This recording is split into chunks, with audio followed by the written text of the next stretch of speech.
T'es vraiment sûr? Mais si je te l'ai dit! Ah, bon! Ah! C'est à toi, le gros. Qui est gros? Tu touches une chose. Sur le deal que nous avons fait, te crève les yeux et je te tue. C'est d'ici que ça doit partir. Mais dis donc, Pépère. Il faut pas penser qu'il va changer. Oui, mais c'est Sa pour ça. manière. C'est parce lui, que c'est pour ça que vous l'aimez, pour ce il qu'il a est. très bien marché. Et comme ben voilà. ça. Yo, les Dagos du Cinoche et bienvenue à vous pour cette nouvelle histoire au coin du feu. Comme d'habitude, n'hésitez pas à chatouiller le petit bouton abonner ainsi que la petite cloche pour soutenir la chaîne. De quoi allons-nous parler aujourd'hui? Ou plutôt de qui? Eh bien, nous allons parler d'un immense acteur, une véritable star internationale. Il a joué avec les plus grands, en commençant par des auteurs de la nouvelle vague tels que François Truffaut, Jean-Luc Godard, Agnès Varda, dans des films tels que La femme d'à côté ou encore Le dernier métro, sans oublier son duo comique aux côtés de Pierre Richard dans les films de Francis Weber tels que Les Compères, La Chèvre, ou encore son deuxième duo comique avec Christian Clavier dans les années 1990-2000 dans des films comme Les Anges Gardiens ou encore la saga des deux films Astérix et Obélix. Quoi? Qu'est-ce qu'il y a là? Hein? Bien entendu, vous l'avez deviné, il s'agit de Gérard Depardieu, appelé par ses intimes et ses fans GG. Dans cette vidéo, je vais également évoquer sa vie politique, sa vie privée, sa vie publique forcément, et nous verrons ensemble eh bien que tous ces différents éléments sont extrêmement liés.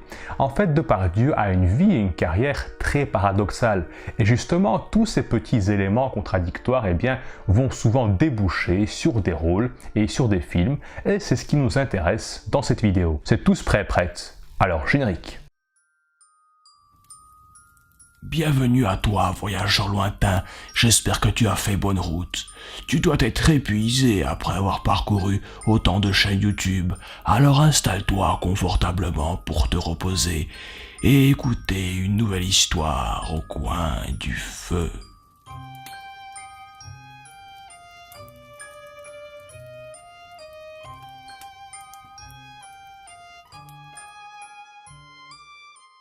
Bien entendu, avant de devenir l'immense acteur, l'immense comédien que nous connaissons aujourd'hui, Depardieu était très loin de tout ça. En fait, il a failli même ne pas venir au monde. Il va naître en 1948 à Châteauroux, une petite ville d'environ 30-35 000 habitants, dans une fratrie de 6 enfants. Il est le troisième enfant. C'est une famille extrêmement pauvre. Alice Marillier, la mère, une femme très réservée, très timide. Depardieu va souvent la qualifier dans ses mémoires de femme mobile et résignée. Il y a un passage assez intéressant que j'ai envie de vous lire. Un coquelicot dans les cheveux, plein de désir pour la vie. Des petits seins tendus, la taille souple et sensuelle, si gracieuse que les hommes se tournaient sur ton passage, paraît-il. Non. Moi je t'ai pratiquement connue que grosse, enceinte, traînant ton ventre et tes petits veaux derrière toi, avec dans le regard cette résignation, ce fatalisme que l'on croise dans le doux regard des vaches laitières. Alors on pourrait se dire c'est une comparaison assez péjorative, est-ce qu'il tente de l'insulter, est-ce que c'est pour quelque part se venger de son enfance malheureuse? Et en fait pas du tout. Depardieu va justement répondre à cette critique en disant que simplement il a cherché à comparer sa mère à une vache parce qu'elle est en fait aussi douce et aussi gentille qu'une vache. Et vous l'avez fait exprès. Mais pas du Si, tout. vous l'avez fait exprès. Pour me rendre ridicule parce que vous êtes un salaud. Et encore une fois, nous verrons que dans la vie de Depardieu et dans sa carrière en général, il y a souvent des petits moments de tendresse, de gentillesse qui sont en fait très maladroits. Depardieu en fait est très maladroit en amour et en général dans sa vie. Et en même temps, dans la vraie vie, Alice Marillier, la mère de Depardieu, était vraiment une femme très discrète, très réservée, résignée, comme je l'ai évoqué tantôt. Elle a même tenté d'avorter en fait de Depardieu. Il faut savoir que Gérard était le troisième enfant d'une fratrie de 6. Et sa mère, au moment de sa naissance, ou plutôt quand elle était enceinte, eh bien elle va essayer d'avorter, donc elle a raté forcément, heureusement, malheureusement, ce n'est pas à moi d'en juger, mais elle a fait une tentative avec des aiguilles à tricoter. Et souvent cet épisode, elle va le raconter à Gérard une fois qu'il sera plus grand. Mais encore une fois, elle va souvent le raconter d'une manière en fait assez positive. C'est-à-dire qu'elle ne cherche pas à le vexer en fait. Elle veut dire simplement qu'elle a bien fait de ne pas avorter, sinon elle n'aurait jamais connu un aussi beau garçon, un aussi beau jeune homme. Ça vous intéresse pas du tout ce que je vous raconte, hein? Ce petit épisode va tout de même avoir une répercussion assez dramatique sur Depardieu. Il avouera souvent qu'il faisait des cauchemars à répétition par rapport justement à cet avortement. Il avait l'impression qu'une aiguille lui rentrait dans la tête. Bref, il l'a très très mal vécu. De l'autre côté, il y a son père, le Dédé, comme il l'appelait. C'est un carrossier, donc il travaille avec les voitures, si je me rappelle bien. Il va souvent pêcher, il passe aussi le plus clair de son temps dans le bistrot. C'est pas un alcoolique, mais c'est un gros buveur. Et encore une fois, ici, c'est un personnage assez réservé, il est un peu rêveur, il aime bien philosopher sur la vie. Mais une de ses plus grandes caractéristiques, eh bien, c'est que c'est un homme grand, plus grand que Depardieu, et il parle très peu. Alors on ne sait pas trop pourquoi. Il parle très peu, est-ce qu'il est timide, est-ce qu'il est renfermé, est-ce que finalement c'est à cause de la situation dans laquelle vit la famille, c'est-à-dire dans une grande pauvreté? Mais finalement ce ne sont pas ces reproches-là qu'on va lui faire. C'est plutôt le reproche de ne pas parler à ses enfants et de ne pas les éduquer. C'est un principe d'éducation. Hein, je le fais pour mon fils. Et puis, j'ai payé un billet de première, je vais quand même pas le foutre aux chiottes. En effet, la famille Depardieu, du moins les enfants, seront très peu éduqués. Ils passent le plus clair de leur temps à l'extérieur, l'école les a éjectés, donc ils sont déscolarisés, il n'y a pas d'heure de coucher ni d'heure de lever, ils font ce qu'ils veulent, il n'y a pas de repas de famille, même à Noël, chacun est de son côté, donc il y a vraiment un laisser-aller total, et même l'Église va les éjecter quelque part de la communauté catholique, et ça, pour l'époque, justement, c'est assez dramatique. Il faut savoir qu'on est dans la période après-guerre, les années 40-50, et justement l'Église catholique a encore un impact assez énorme sur les familles.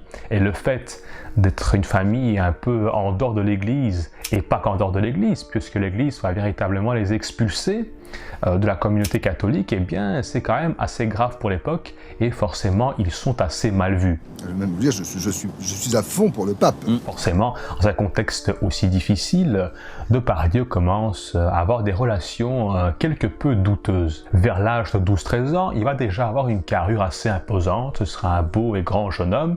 Vers 12-13 ans, en fait, on a l'impression qu'il aura 19-20.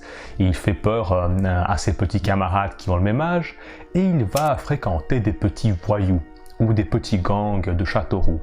Mais encore une fois, pourquoi fréquente-t-il ces gangs et ces petits voyous? Tout simplement en fait par besoin d'appartenance.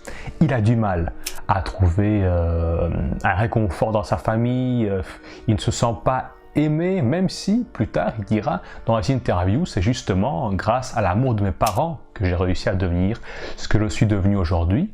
Mais à l'époque ce n'est pas du tout ça. À l'époque il cherche à appartenir à un groupe, à un gang, à une espèce de collectivité, puisque comme je l'évoquais tantôt, l'église et l'école l'ont éjecté, sa famille ne s'occupe pas de lui. Bref, c'est assez difficile psychologiquement pour lui. Vous êtes le papa de Bao, vous pouvez lui payer un super repas sans que personne n'ait à moufter. Mais encore une fois, il rejoint ses voyous, mais il n'est pas agressif ni méchant finalement. Il va souvent évoquer cet épisode avec la police. Donc à l'époque à Châteauroux, et je pense que c'est un peu comme ça partout en France, il y avait des patrouilles de gendarmes à vélo. Et ces gendarmes bien descendaient de leur vélo, bon voilà, et Depardieu les guettait souvent derrière un arbre ou un poteau, puis les agressait un peu, les poussait. Et forcément, ça finissait souvent en baston, Depardieu était ramené en cellule. C'est d'ici que ça doit partir. Mais dis donc, Pépère. Mais encore une fois, les policiers voyaient très bien que Depardieu n'était pas méchant. Certes, ils avaient peur de lui, c'était un jeune homme assez imposant et effrayant, mais Depardieu, finalement, il ne leur faisait pas vraiment de mal. Parce qu'en soi, on pourrait se dire, si vraiment il y avait une haine envers la police et les gendarmes, il aurait pris un couteau, il aurait planté un gendarme, enfin bref, il y aurait eu quelque chose de plus dramatique. Et non, pas du tout. En fait, là-dedans, Depardieu, il va chercher plutôt, encore une fois, une espèce de reconnaissance. Et même pas une reconnaissance, je pense, c'est simplement, il veut attirer le regard des autres, pour dire « je suis là, moi aussi j'existe ». Et le fait justement de faire le petit voyou, quelque part, ça lui permet d'exister. Malheureusement, il fera tout de même un séjour de 2 ans, je pense, en prison.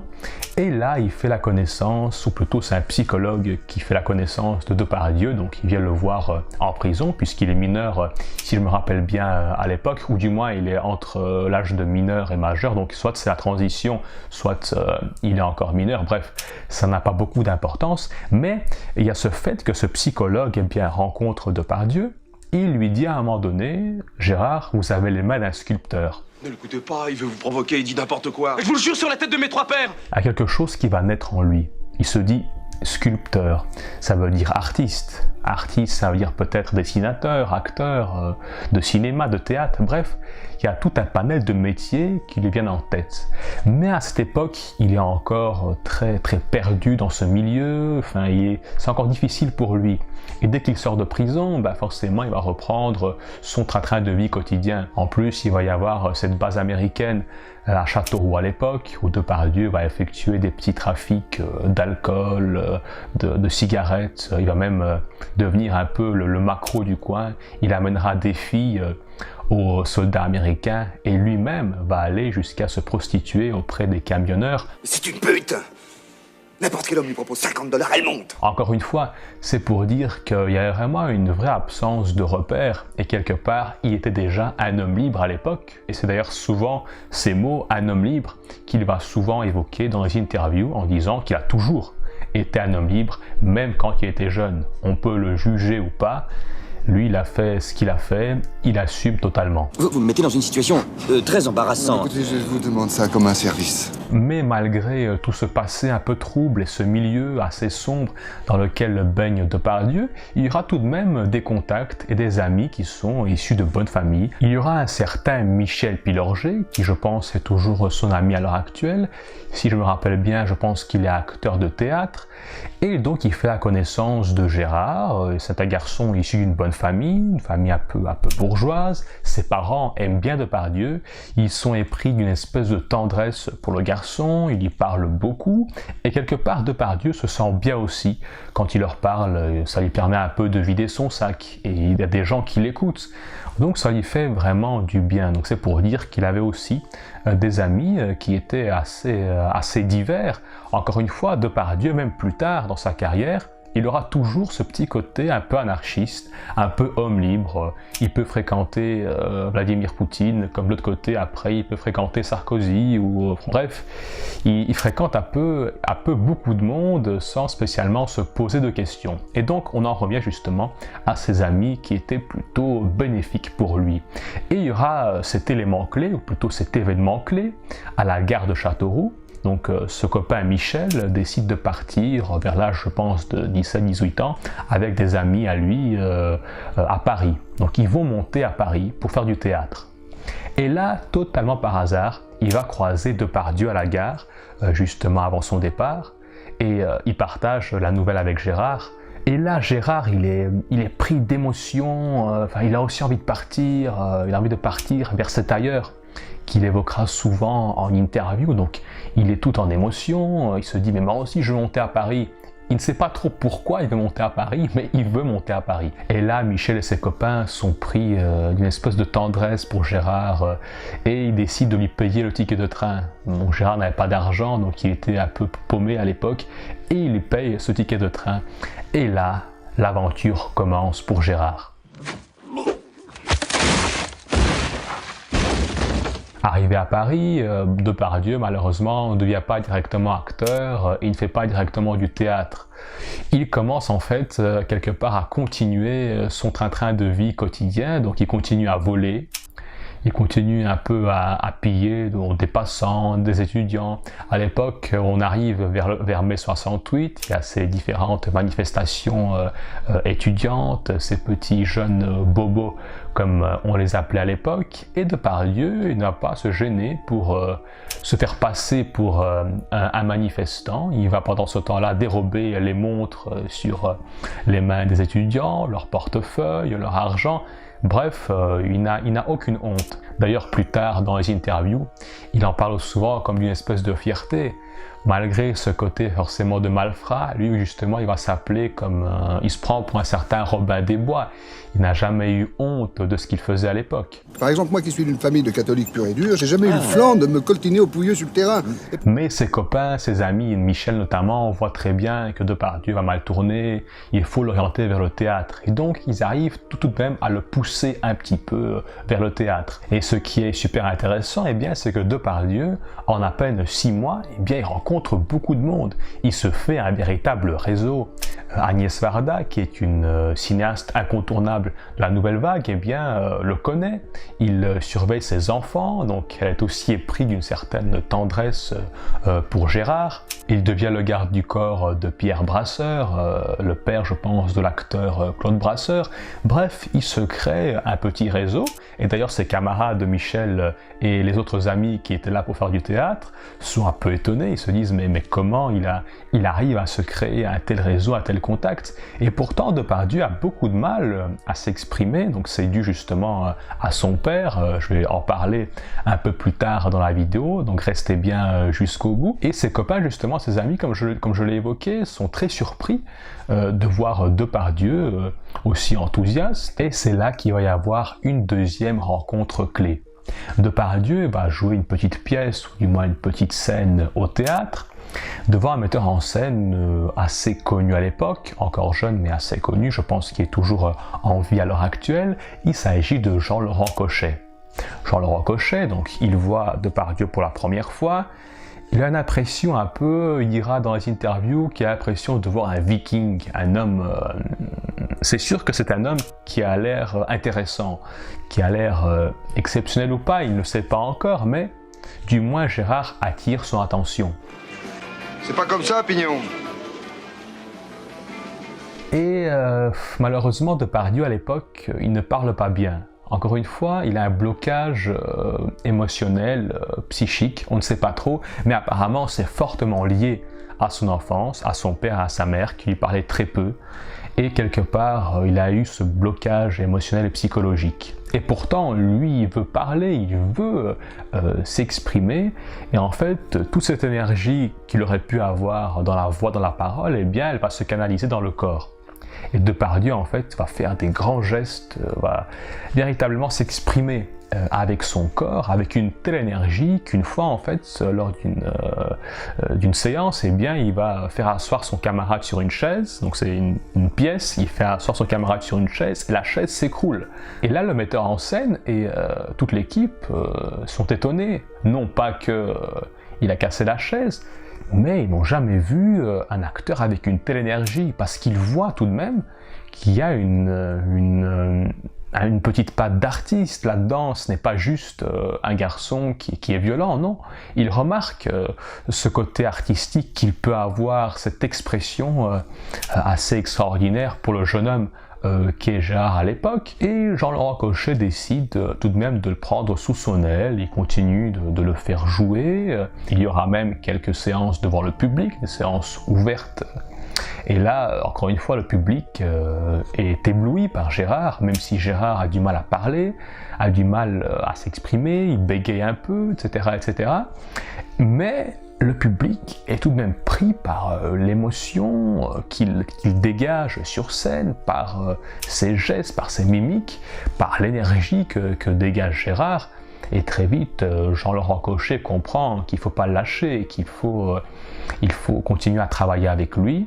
Et pour finir, il va l'envoyer chez un spécialiste qui va réussir à décoincer un peu la voix de Gérard. Et tout doucement, eh bien, il va commencer à jouer de mieux en mieux. Les pièces vont se succéder, de plus en plus de succès, forcément. Et là va arriver une troisième rencontre clé, c'est la rencontre de sa femme. Du moins de sa première femme, Elisabeth. Elisabeth est une actrice. Je ne monte pas sur scène. Si tu nous caresses dans le spectacle, c'est elle ou moi, d'accord? Elle joue aussi au théâtre avec lui, une fille très très jolie.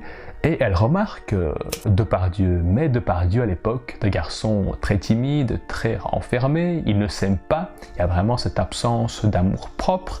Et lui justement, il la voit, donc il sait qu'il s'aime, et il se dit j'ai aucune chance, il ne la regarde même pas, donc c'est pour vous dire. Mais elle, en fait, comme tout le monde, elle va être séduite justement par ce côté fort, énergique, totalement impitoyable sur scène, et forcément elle est prise d'amour pour lui, et quelques temps après, bon, ils sont amenés à jouer des choses ensemble, des pièces ensemble, et ils vont apprendre à se connaître, et finiront par se marier, et ils auront 2 enfants, donc plus tard, qui vont également devenir acteurs de cinéma. J'en parlerai un peu plus tard dans la vidéo si j'aurai le temps. Bref, tout va bien dans le meilleur des mondes pour Depardieu, et le fait qu'il s'est enfin débloqué au niveau émotionnel, sa voix est arrivée, il peut s'exprimer, il peut parler correctement, c'est un gros soulagement pour lui. Et c'est là que va commencer sa carrière au cinéma. Il y aura un des premiers rôles clés, ce sera forcément Les Valseuses de Bertrand Blier. Il rencontre Bertrand Blier aussi d'une manière un peu hasardeuse. Bertrand Blier, voilà, il s'est prend d'une amitié pour Gérard, et là Gérard apprend que Blier va tourner Les Valseuses, et il lit le script, et il se dit mais c'est moi tout ça, c'est mon histoire, je veux avoir le rôle principal. Bon, Bertrand Blier, il trouve Gérard très sympathique, ils sont un peu copains, amis, mais il se dit, bon voilà, ce n'est pas parce qu'on est amis que je vais le laisser jouer le rôle. Mais Gérard insiste tellement, il harcèle tellement Bertrand Blier que Bertrand Blier finit par céder. Et il met Gérard Depardieu dans le premier rôle, et il tente l'expérience. Tu es sûr que c'est bien ici que tu viens? Il faut aussi savoir que c'était aussi une très grosse prise de risque pour Bertrand Blier, qu'à l'époque, je pense que c'est un de ses premiers films, donc en gros, si le film n'aurait pas marché, ce serait été un peu catastrophique pour lui, donc il y a une vraie prise de risque derrière, mais il voit Gérard très enthousiaste, donc il décide de le prendre. Entre-temps, Depardieu, il continue donc aussi à s'instruire, il mange des livres, vraiment des dizaines de livres par semaine, par mois, bref, il lit beaucoup, il s'instruit, il joue. C'est assez extraordinaire pour lui en fait, parce qu'il découvre ce monde artistique, ce qu'à la base, lui n'était pas du tout issu d'un milieu artistique, et sa femme Elisabeth contribue beaucoup justement à cette éducation artistique. Elisabeth, elle, qui est issue d'une famille assez noble, assez bourgeoise, qui était étroitement liée à l'art, donc elle va l'initier vraiment au théâtre, au cinéma, à la peinture également, et Depardieu, forcément, il adore tout ça, et là on en revient au film de Bertrand Blier, Les Valseuses. Il va partager, je pense, son rôle aux côtés de Patrick Dewaere et Jeanne Moreau, donc une très grande actrice de la Nouvelle Vague, qui jouera beaucoup, je pense, avec François Truffaut, petite parenthèse, bref. C'est un trio d'acteurs assez intéressant, et ici donc je vais vous donner un avis un petit peu subjectif. Personnellement, j'ai vu le film, voilà, la thématique ne m'a pas spécialement plu. Donc déjà, en quoi consiste la thématique? Donc c'est une certaine liberté sexuelle, liberté amoureuse, ces 2 vagabonds qui font un peu ce qu'ils veulent. Il n'y a pas de scène de viol, mais la sexualité est montrée d'une manière assez crue. Je ne suis pas sûr que ce genre de film passerait aujourd'hui au cinéma, mais voilà, à l'époque, il va quand même passer au cinéma, et ce sera une véritable bombe. Et dis donc, Oui? les plots les vendeuses. Attention, à 3, je te fous dehors avec mon pied dans le cul, t'as compris? Personnellement, comme j'ai commencé à l'évoquer, j'ai pas trouvé la thématique spécialement intéressante, mais tout de même, je dois admettre qu'on ne peut pas ne pas être captivé par ce trio d'acteurs, par Depardieu aussi, qui joue avec une telle énergie, une telle aisance. En fait, on n'est pas tellement intéressé par l'histoire, on est plus, je pense, pris en charge par les personnages et par ce qu'ils dégagent, et ce trio d'acteurs marche merveilleusement bien, et le film connaît quant à lui un vrai succès, tant critique que public. Les gens sont partagés en fait, la critique, certains critiques vont qualifier le film de nul, etc., bon, totalement désobligeant, et d'autres vont qualifier de génial, etc. Et en fait, le film s'inscrit très bien par rapport à mai 68, cette libération sexuelle, et il marche très bien, il plaît aux gens, du moins, même si, comme je l'évoquais précédemment, l'opinion publique est partagée, comme la critique, le film connaît du succès et il arrive en fait à se faire voir. Il est projeté au cinéma, il marque les esprits, et aujourd'hui, je pense qu'il est considéré comme un film culte. Du moins, tous les gens qui s'intéressent de près ou de loin au cinéma le connaissent plus ou moins, et même si on connaît Depardieu, on connaît sûrement ce film Les Valseuses, qui d'ailleurs aujourd'hui, je pense qu'il peut choquer toujours autant. Parce qu'aujourd'hui, on se tourne vers une société plus renfermée, plus pudique, même si, encore une fois, très contradictoire. Et pour en revenir à Depardieu, ce film le propulse véritablement au cinéma, c'est un vrai ascenseur pour lui. Et là, après ce film débouche des propositions pour des films. Depardieu va aller jusqu'à tourner entre 5 et 6 films par an, donc c'est totalement énorme. Et il tourne en rafale, les cinéastes, les réalisateurs doivent faire la file en fait. Ils s'inscrivent dans un petit carnet, chacun à leur tour, qui va tourner avec Depardieu, de telle sorte qu'on retrouve même des auteurs comme Maurice Pialat, qui à l'époque était quand même, un cinéaste, c'était pas n'importe quoi Maurice Pialat. Même lui devait s'inscrire sur la liste, il faisait la file pour tourner avec Depardieu. On termine tout doucement les années 1970 et on entame les années 1980. Depardieu va justement collaborer avec ce même Maurice Pialat qui était finalement en tête de file sur la liste des cinéastes. Et il y aura plusieurs films, notamment un des premiers films, Loulou, où Depardieu a partagé la tête d'affiche avec Isabelle Huppert et Guy Marchand, si je me rappelle bien. Le duo d'acteurs, ou plutôt le trio, marche assez bien. Le film ne connaît pas un très grand succès, mais tout de même, c'est un très beau film que je vous recommande vivement. Tu vois comment on change? Tu voulais pas me croire? Il y aura d'autres collaborations avec Maurice Pialat, comme Police ou Sous le soleil de Satan. Bref, ils vont souvent collaborer ensemble, même si Depardieu va souvent évoquer le fait qu'avec Maurice, ils vont pas spécialement bien s'entendre, mais les films vont tout de même marcher, et Depardieu, il sent tout de même une certaine complicité avec Maurice, et je pense que c'est aussi un petit peu pour ça qu'ils vont continuer à tourner ensemble. Il y aura aussi cet épisode très drôle avec Maurice Pialat dans le film Sous le soleil de Satan, où Pialat demande à Depardieu de maigrir pour le rôle.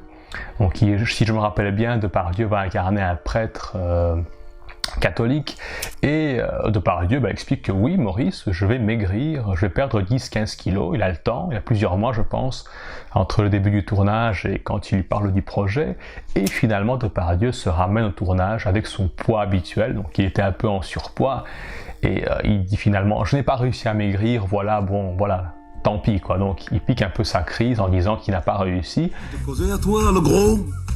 Qui est gros? Et finalement, le film est quand même tourné avec Depardieu un peu en surpoids, et c'est un film qui n'a quand même pas trop mal marché, je pense, à l'époque. C'est un très beau film que je vous recommande vivement. Il faut savoir aussi que Depardieu, à l'époque, tournait beaucoup dans des films d'auteur. Et à un moment donné, il s'est dit, qu'est-ce que je fous là en fait? Les films d'auteur, c'est des films un peu, on va dire, d'intellectuels, etc. Et lui ne se sentait pas comme un intellectuel, justement, il était plus proche des fermiers, des paysans, de Châteauroux, comme je l'ai évoqué tantôt, et il décide tout doucement de se tourner vers des cinéastes plus grand public, et commence sa collaboration avec Francis Weber, aux côtés de Pierre Richard, donc ce trio assez exceptionnel. Ils vont sortir plusieurs films, il y aura La Chèvre, Les Compères, Les Fugitifs, encore une fois des très grands succès publics, critiques, ils vont même être exportés à l'international, même en URSS à l'époque. où il y a toujours le rideau de fer, en 1980, rappelons-le, eh bien le film a du succès malgré la censure. Il faut savoir aussi qu'en Russie à l'époque, il y avait une censure extrêmement forte.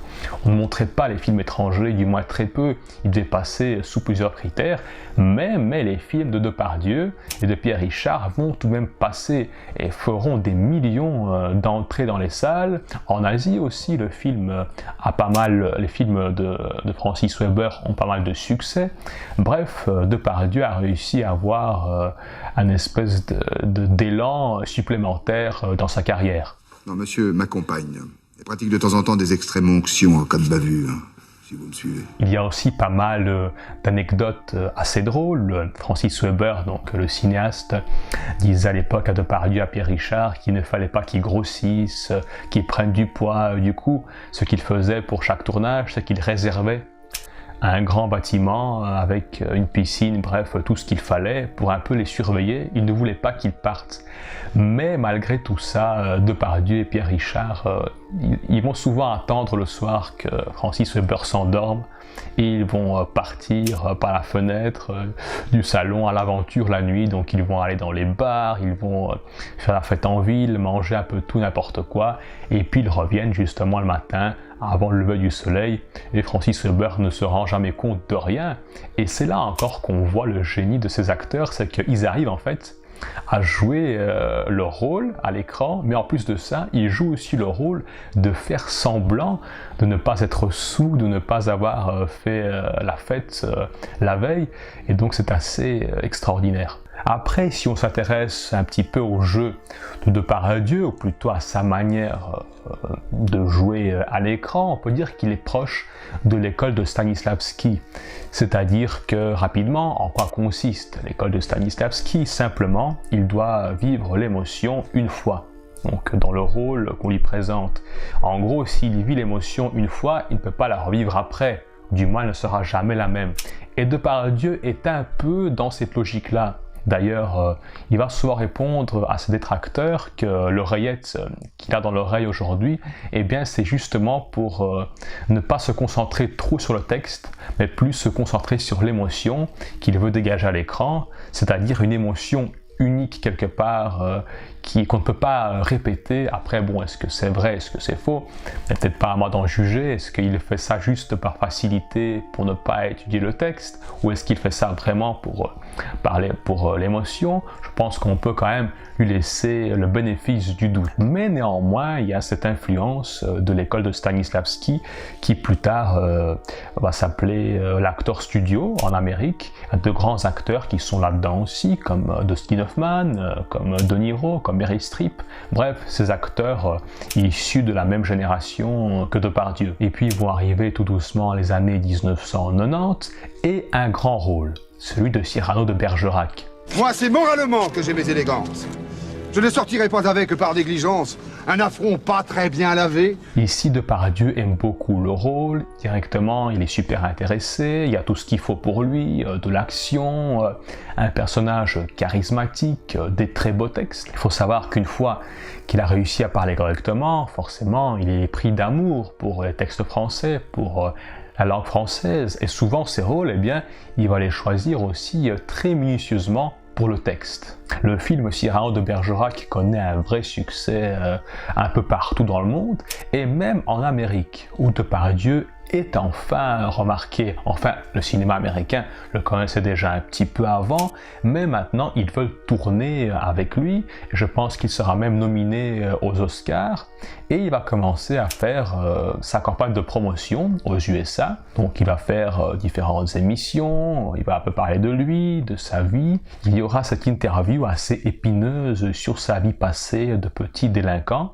où il va dire qu'à l'âge de 9 ans, il a été témoin d'un viol. Et malheureusement, le journaliste va un peu confondre le truc et va traduire en fait qu'il a participé à un viol, et non qu'il a été témoin. Et là, forcément, le scandale est lancé, la presse américaine s'acharne sur Depardieu, sa place pour les Oscars, forcément, c'est fini, il n'ira plus aux Oscars. Il se fait attaquer par différentes associations, par les féministes aussi. Et pourtant, à la base, Depardieu n'a pas du tout dit ça. Il va essayer de se défendre, Mais moralement et mentalement, il est détruit. Enfin, c'est très compliqué pour lui. Il est très choqué parce que lui, justement, apparemment, a beaucoup de respect pour les femmes. Je pense qu'il est encore marié à sa femme Elisabeth à l'époque, ou je sais où il a une deuxième femme. Enfin, je sais plus, mais en tout cas, ses rapports avec les femmes ont toujours été très bons. Il n'y a jamais eu de viol, d'abus sexuels. Bref, ce sont des histoires qu'il ne comprend pas, et il ne comprend pas en fait qu'on puisse l'accuser de ça. Qu'est-ce qu'il y a, mon bébé? Je ne monte pas sur scène. Si tu nous caresses dans le spectacle, c'est elle ou moi, d'accord? Qu'est-ce qu'elle t'a fait encore? Mais néanmoins, sa carrière a quand même marché un petit peu aux USA. Il y aura le film, un grand film Christophe Colomb de Ridley Scott qui va pas trop mal marcher, qui est un très beau film d'ailleurs que je vous recommande. Il y aura aussi L'homme masque de fer, aux côtés de John Malkovich et Leonardo DiCaprio, un très beau film aussi. C'est d'ailleurs là qu'il va faire la connaissance de John Malkovich et ils deviendront amis plus tard. Ils tourneront encore dans des séries telles que Les Misérables, Napoléon. Il y aura aussi une anecdote assez connue dont je vous parlerai un petit peu tantôt. Restez bien jusqu'au bout de la vidéo. Malgré que l'interview à propos du viol l'a un peu sali forcément, mais en fait, il faut savoir que les Américains, en tout cas les cinéastes américains, ne le repoussent pas. C'est plus Depardieu finalement qui n'a plus très envie de tourner avec eux. Il sent qu'il est sali, donc il y a vraiment cette répulsion, cette aberration qu'il commence à avoir du cinéma américain, même s'il dira plus tard qu'il ne déteste pas le cinéma américain, il y a quand même des bons cinéastes, mais lui n'a plus trop envie. Il tourne ces quelques films que j'ai évoqués tantôt, mais il n'a plus très envie de travailler en Amérique. Et du coup, il va définitivement rester en France pour ses tournages. Ah, ma chérie, fais-moi confiance, tu te mets dans des états pour rien. Je ne peux pas te dire la vérité en public, mais quand tu connaîtras le fin mot de l'histoire, tu seras folle de joie. Et là, nous arrivons dans les années 1990, il va enchaîner les séries, il y aura Les Misérables, Le Comte de Monte Cristo, bref, beaucoup de séries assez intéressantes qui ont eu quand même beaucoup de succès à l'époque, des téléfilms aussi. Mais encore une fois, Depardieu, ce qu'il y a d'intéressant chez lui, c'est que c'est un acteur qui sait vivre avec son temps. Contrairement à des acteurs comme Belmondo, encore Alain Delon, ce sont des acteurs français qui en fait sont plus souvent attachés à une certaine époque, à une certaine mode. Et eux, justement, dans les années 1990, c'était le déclin d'Alain Delon et de Belmondo. Alors, est-ce que c'est le déclin à cause de l'effet de mode qui est passé, ou est-ce que c'est plus dans leur comportement? Par exemple, Alain Delon va souvent évoquer le fait que lui n'a plus envie de tourner parce qu'il trouve que le cinéma actuel français est inintéressant et un peu dégueulasse, qu'il n'y aura plus de grands cinéastes comme ceux avec lesquels il a eu la chance de travailler. Bref, Alain Delon, lui, est complètement fermé en fait au cinéma actuel, mais Depardieu, lui, est plus en fait ouvert au rôle. Il ne se rattache pas tellement à une époque du cinéma, alors qu'on aurait pu le rattacher aux valseuses, aux comédies de Francis Weber, bref. Mais Depardieu, non, il ne se rattache pas à une époque, il continue d'évoluer, il essaie de ne pas juger le cinéma, il accepte les rôles qui lui semblent intéressants. Il va souvent dire dans les interviews que oui, il y a des films français qui sont nuls, c'est vrai, il y a des merdes, comme il le dira assez grossièrement, mais il y a aussi des films qui sont intéressants et des projets intéressants, donc il ne crache pas non plus dans la soupe, et je pense que c'est aussi grâce à son côté très libre et son côté aussi très flexible qu'il arrive jusqu'à aujourd'hui à rester dans le paysage cinématographique français. Du moins, il fait ce qu'il peut, il existe. Je casserais bien ta petite gueule de ce m'en foutiste, s'il n'y avait pas ma femme. Et puis nous arrivons aux années 2000, où là, je pense qu'il va tourner Mammouth. Il y aura aussi un film qui tournera avec son fils, qui décédera peu de temps après à cause de la drogue, malheureusement. Mais il y aura apparemment ce film Mammouth qui en fait l'a obligé à se reconnecter un peu à son père. Bon, son père à l'époque était déjà décédé, mais le personnage lui rappelait beaucoup son père, et apparemment le film l'a beaucoup marqué dans le jeu. Il est parti rechercher des choses dans sa mémoire, dans son enfance, et puis entre-temps, Depardieu commence tout doucement à s'aventurer en politique. Bon, j'en ai pas parlé tantôt, mais dans les années 1980-90, il parlait déjà un peu à François Mitterrand, il y avait déjà des choses, des discussions, il se voyait quand même de temps en temps, il plaisantait avec lui, Mitterrand aimait bien que Depardieu lui parle des anecdotes un peu sexuelles des acteurs derrière les coulisses. Depardieu va souvent avouer qu'en fait, à l'époque, il inventait des histoires. Certes, il y avait des vraies histoires, mais n'hésitez pas à embellir les choses. Encore une fois, il faut savoir que Depardieu est un très bon acteur, donc ça passait bien. Puis il aura aussi une brève relation, une brève amitié avec Jacques Chirac, qui va demander conseil à Depardieu pour ses allocutions. Il va lui demander comment est-ce que je fais pour être sûr de moi, etc. Et Depardieu lui dit, sois sincère à l'écran, du moins c'est quelque chose dans ce style-là, et ça marchera très bien pour Jacques Chirac. Mais encore une fois, là il n'est pas super identifié à la politique. Là où vraiment il va être identifié en politique, où il y a vraiment un véritable engagement, ça commence déjà avec Sarkozy. Je pense qu'il sera justement ami avec Carla Bruni, la femme de Sarkozy. Il va soutenir Sarkozy, donc ce côté politique qui n'est pas en fait très intéressant finalement pour Depardieu, mais tout de même qui va l'aider quelque part à continuer à tourner au cinéma. Je pense qu'il y aura la série entre-temps Napoléon, où il va jouer avec justement John Malkovich aux côtés de Christian Clavier également. Il y a quand même des projets qui vont se mettre en place à l'époque. Et puis il va arriver son amitié avec Vladimir Poutine. Bon là, ça devient un peu compliqué. T'es vraiment sûr? Mais si je te l'ai dit! Ah bon! Je n'ai pas évoqué dans cette vidéo la politique, ça ne sera pas un débat géopolitique, mais néanmoins cette amitié avec Poutine dérange les gens, dérange davantage, pas tellement les gens, mais davantage la classe politique, puisque Depardieu était quelque part avant rattaché à l'élite. Mais Depardieu, il ne veut pas de ça en fait. Ce n'est pas lui qui s'est identifié à ça, ce sont eux, ces gens-là, qui l'ont identifié à cette classe sociale.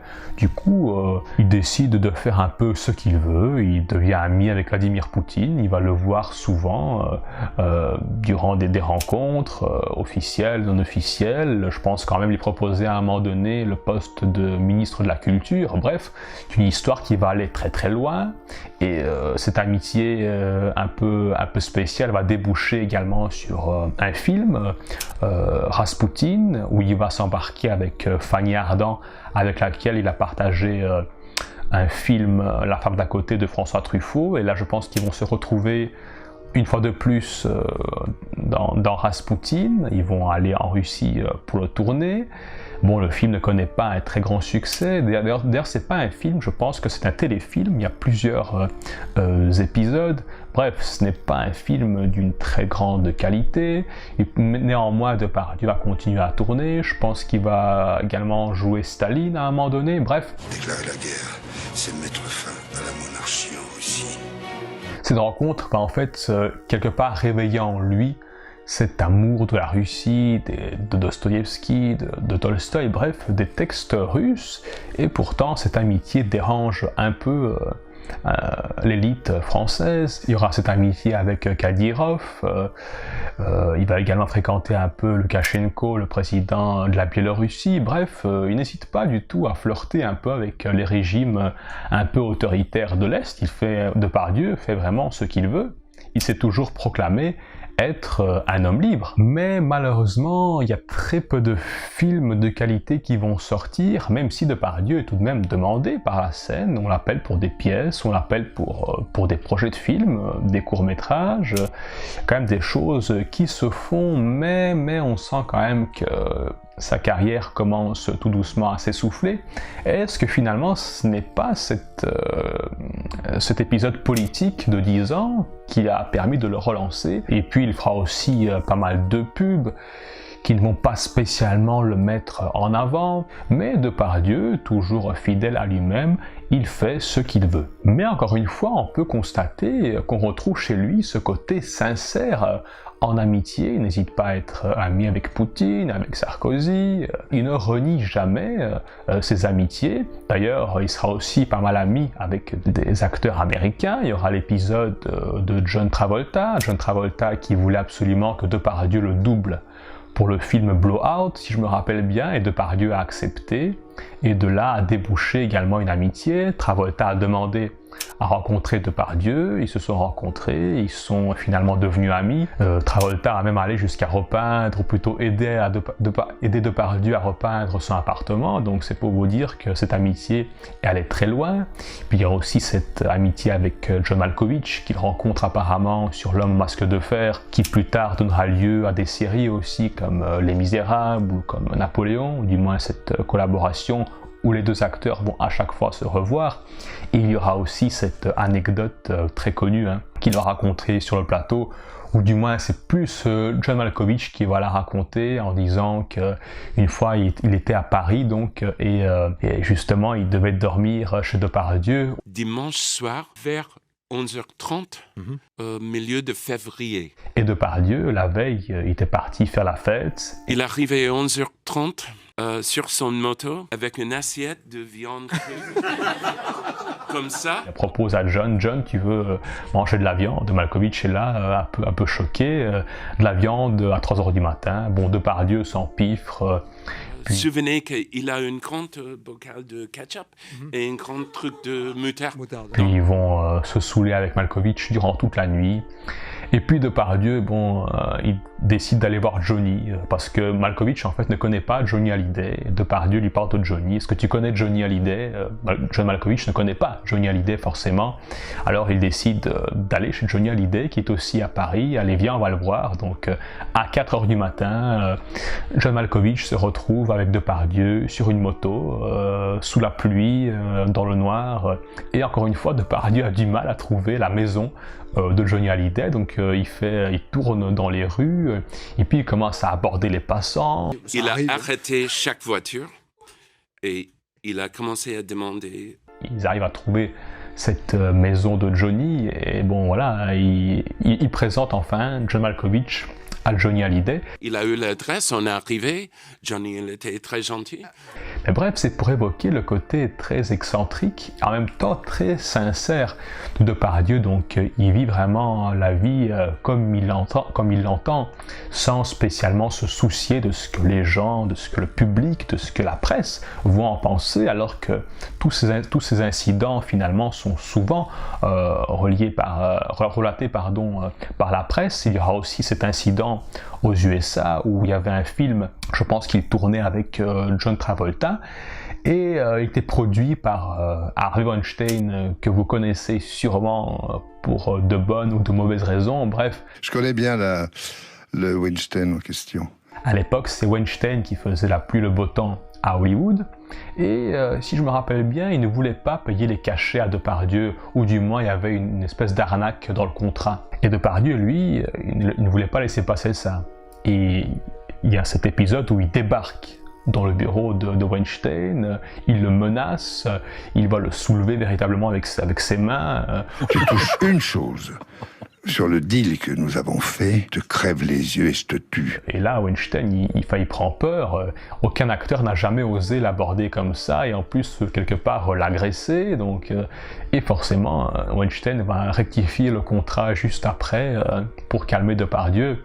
Et durant le festival de Cannes, à chaque fois, il va essayer d'éviter Depardieu. D'ailleurs, Robert De Niro, à l'époque, qui est aussi ami avec Depardieu, a pas mal téléphoné à Gérard pour essayer de le calmer, parce que apparemment Depardieu était vraiment furax et Weinstein avait très peur de lui. Donc c'est pour dire que Depardieu était un des seuls acteurs qui se permet de faire un peu ce qu'il veut. Il était redouté. Oui, mais j'en avais rien à foutre. Et donc là... Et puis on peut continuer un peu avec ce côté extravagant de Depardieu, qui va manquer de mourir aussi plusieurs fois durant sa vie. Il y aura des accidents de moto, de voiture, durant les tournages aussi. Il y aura pas mal d'accidents. Il y aura un tournage, je crois que c'était Mammouth, où il sera propulsé à plusieurs mètres de sa moto. Bref, des trucs assez invraisemblables. Il y aura une crise cardiaque, sans parler de la tentative d'avortement de sa mère alors qu'il n'était pas encore né. Bref, on peut dire que Depardieu est une vraie force de la nature. C'est d'ici que ça doit partir. Mais dis donc, Pépère. Peut-être pour conclure, Depardieu, comme je l'ai évoqué, a une immense carrière et on pourrait en parler des heures et des heures. C'est un véritable colosse du cinéma, comme je l'ai évoqué avec vous, mais en même temps, il y a quand même pas mal de points qui sont un peu fragiles dans sa vie privée, dans sa carrière. Et c'est ça finalement qui fait la beauté de l'artiste. C'est comme le dit le titre de la vidéo, Gérard Depardieu, un véritable colosse au pied d'argile. Merci à vous d'avoir suivi cette vidéo jusqu'au bout, je l'espère. Comme d'habitude, n'hésitez pas à chatouiller le petit bouton abonner ainsi que la petite cloche. Si vous aimez bien Depardieu, n'hésitez pas à me laisser vos commentaires, je me ferai un très grand plaisir de les lire. Et nous, on se retrouvera à la prochaine histoire au coin du feu. Ciao!